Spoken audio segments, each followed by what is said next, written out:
Welcome to the InfoMullet YouTube channel. If you enjoy this content, please like or share. And if you'd like to support the InfoMullet by becoming a mulleteer, visit us on Patreon. We appreciate your support. So when we talk about our COVID-19 coverage here in the US, we're definitely still in wave 2. And the first thing I always like to show is sort of our testing profile. I go from testing to hospitalization rate to deaths to things like that. And this chart comes from calculatedriskblog.com. They do a daily update. It's very good. And again, to clear the chart so everyone watching can understand, the way you read this chart is on the left side is the number of tests per day. And these are these blue columns that are very spiky. It's the tests per day that are being run. Across the bottom is the time. So this covers from March of 2020, March 1st, all the way through today.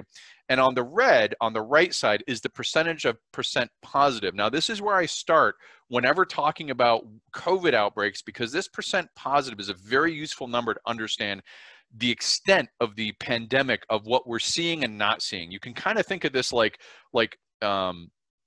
being in a submarine. And the problem with the pandemic is we're inside the submarine and the pandemic is out there in the water. We can't see where that pandemic is except if we catch it in a test. And this percent positive, the lower number you have of the percent positive, that means you're testing enough people that very few of them are actually positive. It means you're finding the boundaries of the spread. The higher the percent positive, think of it like you're everyone coming in. There's so many that are positive. You're not sure you're catching all the people who are positive in the community, because remember, there's asymptomatic. So if you have good random testing, good surveillance, that percent positive should be low. And the sort of the best practice we've seen from other countries is about a 3% positive is about where you want to be, 2 to 3%. Well, you can see we haven't been hardly below 5% since wave 1.5 and the beginning of wave 2. And what you can really see here is that we spiked up going into November, and I mentioned this before, the Thanksgiving, right before Thanksgiving. This is where we would have crested wave 2 were it not for Thanksgiving break. And you can see in this percent positive the impact of the travel, and I'll show this on a couple more graphs. I won't belabor this too much, but you can see the impact of the Thanksgiving week travel as we crested the wave.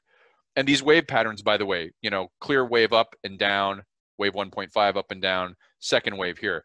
We crest and decline, then it spikes up, it begins to crest again, then it drops right as we head into Christmas holiday. So here's the Christmas travel, and we're finally seeing a decline in this wave 2 in the percent positive. But keep in mind, 10% positive, is not a good number. I don't want to confuse people that this is like good news story. This is at least showing that we're beginning to crest.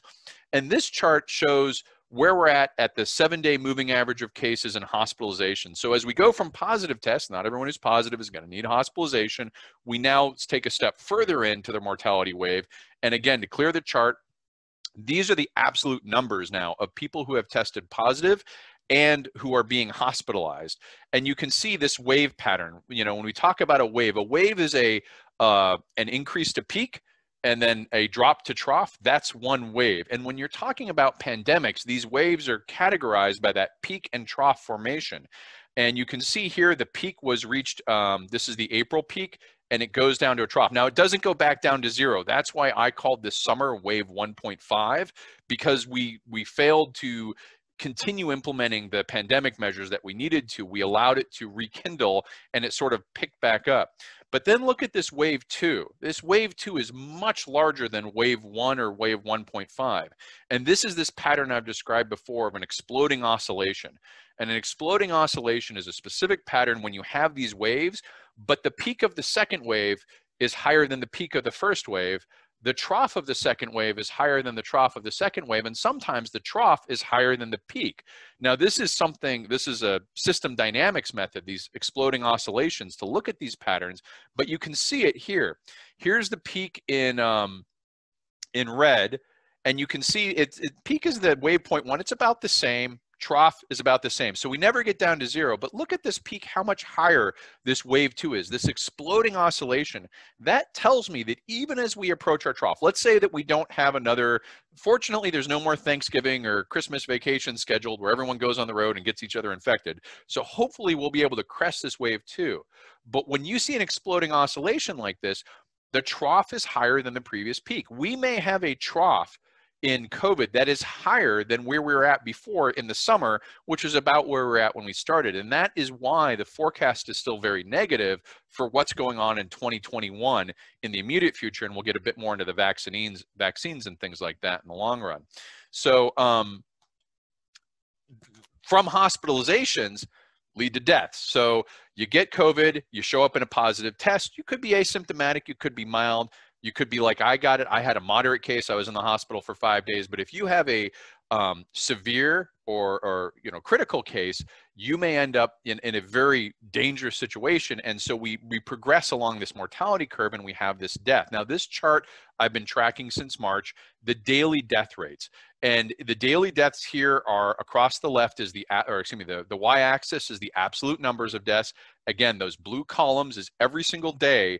That's 1 point of data. And then this red line is a 7-day moving average. Now you can see in this data, there's a choppy behavior where just in the US by practice, we have low reporting over the weekend. So Saturday, Sunday, Monday, we tend to have lower reports. That's because of the way that hospitals process their data. That's the way how testing labs work. People have the weekend off, stuff like that. So you see this up and down pattern, but the 7-day moving average smooths that out a little bit. And you can see with the death counts, this wave 1 here crested at a high daily death total and then dropped. And wave 2, 1.5, had a lower death point. And so in the summer, a lot of people had a false sense of security, but we were warning that in the fall, this is going to be a much worse wave 2. And we've seen that manifest in this wave 2. And again, you see these two blips here. Here's one around the end of November, and here's a bigger one. These were the declines that were starting that could have been the end for wave 2. So imagine this line here drops down low because people don't go out on Thanksgiving. This is the impact of travel and letting your guard down when you get into these sort of pandemic situations, is you can actually create a much worse circumstance. And in this, the problem here is the pandemic doesn't really care if we're tired, fatigued. It's not really something you can negotiate with, make an appeal to. It's going to pandemic as it pandemics. And right now, as of yesterday, so this is the data from the 19th. This is yesterday. We're at 401,000 deaths.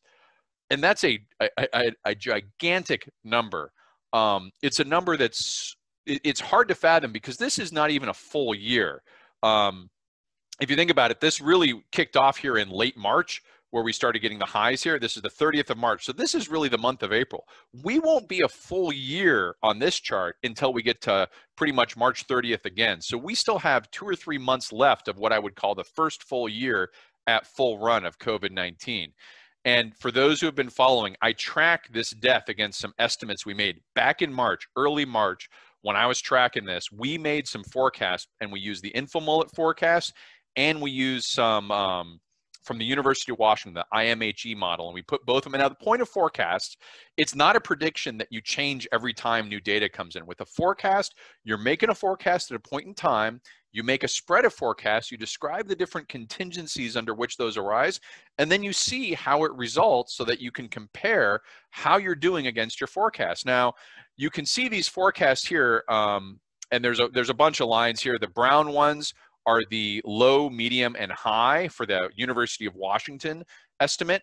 And the blue is the low, and there were 5 contingencies. It's on the InfoMullet post. There were 5 contingencies of which, and you can see they clustered here with what I thought would be at this 140,000 line. That's the highest I thought it would be. I thought in wave 1 we'd get hit, we'd do bad because we were unprepared, and then as a country, we'd come together and tackle this like we do most problems that hit the US. We'd gather together, we'd put our nose to the grindstone, we'd be pragmatic about it. I was not prepared for how badly we handled this pandemic as a country and as a nation. Now, I had in the March estimates, I had created some multiple forecasts that at the time I thought were absurdly high. I took a lot of thought to make these forecasts, and then I said, hey, what if I'm off by 10? What if I'm off by a factor of 10? This dashed line here is me being off by a factor of 10, and this high dash dot line is me being off by a factor of 30. So I thought, just as a swag, how bad could it be? Let's say I'm 30 times off in my estimate. Well, here we are, we're not even to a year, and we're about to hit that 30 point. It's at 405,000 is what that level is. And I added a red line here to show by comparison. So what does this number mean, right? We're saying 405,000, 150,000. It's hard for people to imagine. This red line is the entire casualty count of World War II for the United States of America over 3.5 years. So that, I mean, to put that in perspective, we will lose more people from COVID-19 probably by the end of this week or next week or sometime very close in less than a year than we did all of World War II. And that's the challenge, I think, of getting your head around what a novel virus pandemic is and how bad it can be if you don't get your act together. And so we're about to cross that threshold next week. So let me pause here and check to see if there's any questions on this part before we go into some of the capacity. Good to see you, Mike, Valeria. Barbara, good to see you. Oh, sorry to hear about that friend tested positive. Ooh, passed this morning. My condolences. Yeah, no underlying conditions. And oh, Jason mentioned spring break is coming. Yeah, so we've got spring break is probably our next big travel holiday coming up. My condolences, Barbara, on your friend who passed. Speaking of this risk of passing and underlying conditions, one of the things that contributes to the mortality rate of COVID. Now, I want to be clear. We have learned a lot about what makes this disease work and not work. We don't, we've got a vaccine now. I'll talk about that effort later, but we've got a lot of mitigation strategies if you get in the hospital that can prolong. We know a lot more about, we know when to ventilate, when to not ventilate. We've got a much better grasp on when you get in the hospital, how to do it. And the mortality curve was declining. The problem is that means you have to get into a hospital in a hospital bed. And part of the problem with these numbers that we're seeing, this surge, is that it's filled up the hospital capacity. You can kind of think of the hospital capacity like a bucket. And everyone was talking about flatten the curve back in April.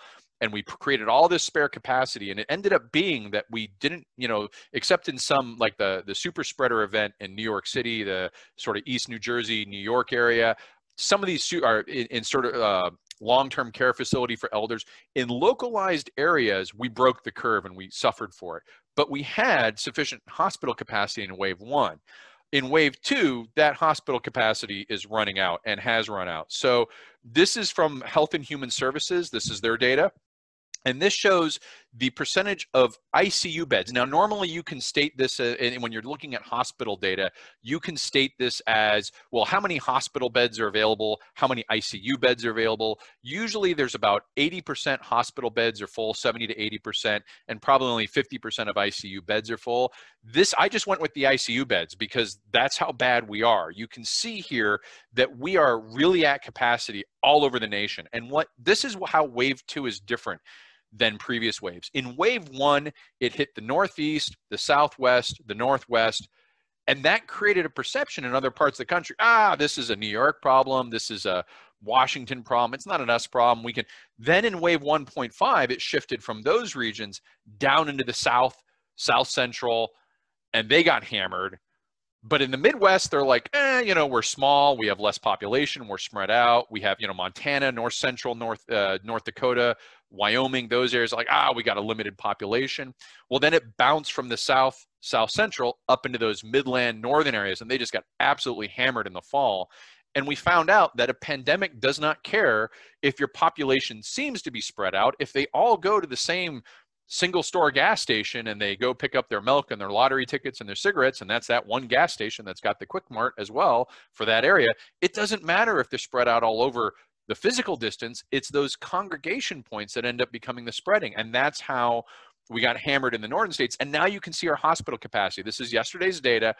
A lot of these states are really at a high hospital capacity, which means, think of those waves. Even if hypothetically we start declining, we start heading toward that trough, we're still at so many new cases per day. And it takes these hospital beds, if someone goes into ICU, they're not there for a day or two, they're there for 20 days, 30 days, they might be there for a while occupying that bed. Well, some states are literally at the point of running out. And you can see here, this is the actual data for the states. Over on the right side there, there we go. Over on the right side, these are the top states by hospital capacity. So on the left side here is the state, total inpatient beds, total ICU beds, percent inpatient beds used. This is that estimate I used of all hospital capacity, percent that are with COVID. But the one you want to look at here is this ICU bed utilization. As this number gets above 90, deaths increase. and you begin having, it's like going from a 1-alarm fire to a 5-alarm fire, because you no longer have the spare capacity. And these are at levels of states. This is at the state level. So California is at 90%. That's the entire state. If you go to Southern California in particularly, or specifically in Los Angeles area, that's at a much higher capacity usage. In some areas, it's at 100%. That means that even if a person may have normally survived with their conditions, but they're not able to get the proper bed, they're not able to get the staff that goes along with that, the trained staff, they may have worse complications, they have worse conditions, they may die. So even as that case rate declines, the death rate can continue to accelerate as we fill up this capacity. And it's going to take a while, even well after the case rate declines, there's a time lag to before you see that hospitalization capacity decline. And this is the danger of the pandemic. And as I've tried to say throughout, these were things that happened because of the Christmas travel. You think about, okay, late December, right? The whole December vacation, you have a variety of religious holidays throughout the month of December, but the biggest travel week is the one right around Christmas and New Year's. That was 3 weeks ago. Well, 3 weeks ago is when we start seeing the cases come into the hospital that got infected then. And it's going to be another 3 weeks before that case decline starts burning off. And it might be 3 weeks after that, the hospital capacity begins declining. So you can see this deaths per day of 3,000, 2,000, 4,000 may continue well through February, which may mean that we're not considerably far away from that 500, 600,000 death estimate for that first full year of COVID, which would make it one of the most, if not the most lethal. I think cancer and heart disease are the two leading causes of mortality by every cause in the United States. Right now, COVID is number 3. If you go from March 31st or April 1st to March 31st, a full year of COVID, it may surpass either of those two, or at least come very close. And that, I think, is what's surprising to a lot of people who are like, oh, it's just the flu. We left the flu in our rearview mirror back in like May. Right? The average flu, we left it behind in May. The worst year of flu, we left it in July, in terms of when we reached those numbers. And we've just been punching through accidents, car accidents, diabetes, heart, we're going through all those. And now we're right below cancer and heart disease. And COVID-19 might end up becoming greater than either of those. So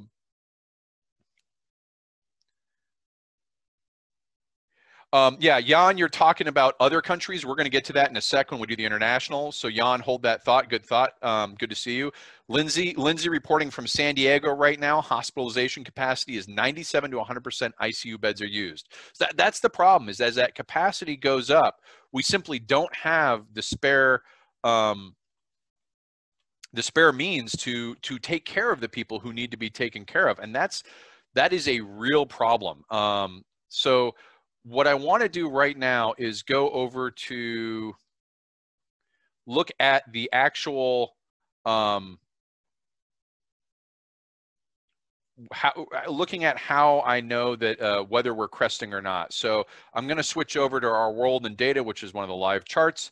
And here we go. So this is the last of the domestic and Jan, then we'll get to international, because then we'll get to the global review. So this is our world and data. There's a lot of these sites like that. I like this because of some certain features, which I'll show in a second here.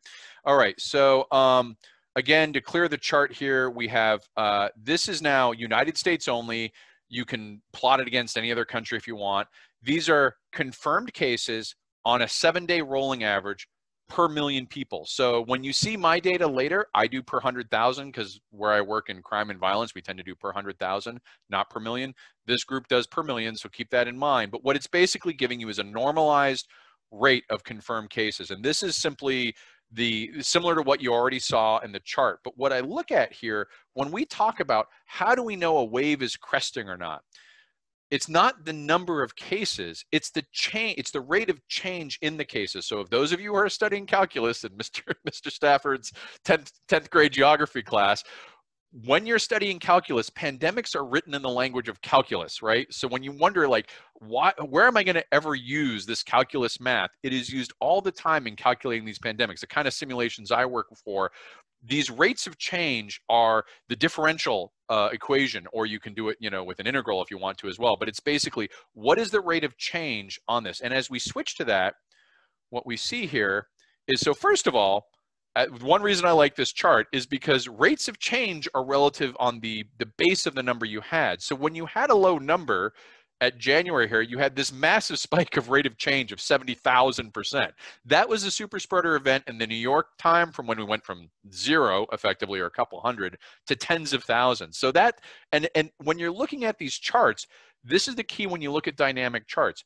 Be sure that you're not including a massive spike, because this looks flat, but it's not really flat. What it does is this one spike here has suppressed the scale so that all of the rest of this appears flat. But the reason I like this chart is you can pull the time across, and once we move past this time, and watch what happens as I pull it out, I'm going to get past the super spreader event. All of a sudden, as that data point disappears, look at the scale. The scale is now decreasing, and we're getting down from 1,000%, and we're beginning to see the variation emerge as we get to more realistic numbers. So as soon as I move past, there we go. So now I'm at April. So we're past the super spreader event, and now we have a much more realistic rate of change. But remember, rate of change is based off the denominator, right? The existing population at the time. So it still looks like it's worse here in wave 1, but we weren't having 200,000 people a day infected. So I'm going to pull it forward so we can really zoom in now in the period of time where I call wave 2, which begins in October. Let me get this here. So wave 2, you can see here. That's October. Yeah, okay, so here we go.